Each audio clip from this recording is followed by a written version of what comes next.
tu dis que c'est une croissance saine, puis c'est super cool ça, tu sais, parce qu'on dirait qu'on en voit beaucoup d'entrepreneurs qui sont comme, j'ai une belle entreprise, mais ils ont des cernes jusqu'ici, puis ils shake, genre, parce que comme, c'est trop une grosse croissance.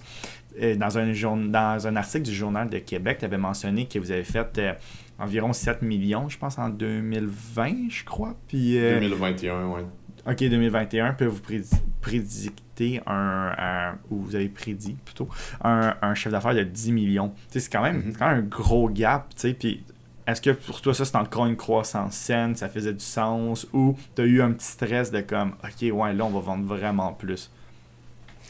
Ben, breaking news, cet article-là qui était sorti, à ce moment-là, on était vraiment sûr de notre shot qu'on allait l'atteindre, puis finalement, on l'a zéro atteint. Fait que notre année financière a terminé au 31 août passé, puis finalement, on a eu une année relativement similaire à l'année d'avance. Fait que on a peut-être eu une petite croissance de peut-être genre 200 000.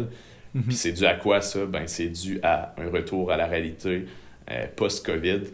Fait que, tu sais, l'année 2020-2021 a tellement été boosté par des facteurs externes qu'on n'avait pas vraiment de contrôle, mais pour nous, ça a été super positif, puis je pense pour l'industrie du commerce en ligne, en général, ça a été 2 années exceptionnelles, puis on pensait que c'était un peu la nouvelle réalité.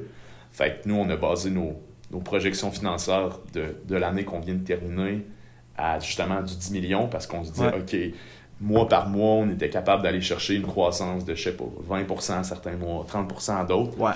Puis finalement, plus que l'année avançait, plus qu'on se disait, holy shit, tu sais, le 10 millions, il commence à être dur à aller chercher. Ouais. Fait que finalement, on l'a pas atteint. Mais cette année, on vise plus que 10. Mais bref, pour répondre à ta question, du 7 à 10, ça reste une croissance pour nous qui est saine. Les seules choses qu'on avait besoin de changer, mettons, techniquement parlant, c'était d'ajouter, exemple, un nouveau four, d'acheter peut-être 2 autres imprimantes, d'embaucher peut-être 2-3 personnes supplémentaires. Fait que ça peut paraître beaucoup, 3 millions d'augmentation, mais en termes de production, pour nous, c'est quand même très réaliste. Fait que c'est ça. C'est cool ça, man. C'est vraiment cool parce que je pense que il y a bien des business qui, je pense, sont jaloux de ça parce que, tu sais, augmenter 3 millions pour du monde, c'est comme, on change toutes les machines, on change de local, on double notre staff, tu sais, fait que c'est vraiment... C'est vraiment relatif à chaque industrie, là. Puis...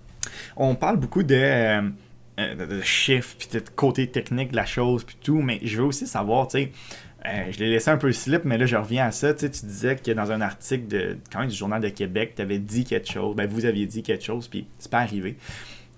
Personnellement, toi, ça te fait-tu chier? Ça te dérange pas? T'es quel genre de personnalité? Tu sais, ça vient-tu te chercher ou c'est pas grave? Tu sais? Ouais, je dirais que ça a été, en 7 ans, fort probablement l'année la plus difficile mentalement, là, de dire on a une équipe en place. On venait de créer les fondations, puis on se dit, OK, c'est cette année que ça se passe. Puis après que ça se produise pas pour des facteurs X, Y, Z, on peut mettre la faute à bien des choses, à iOS 14 si on veut, mais au bout du compte, je pense que c'est un manque de clarté dans notre vision.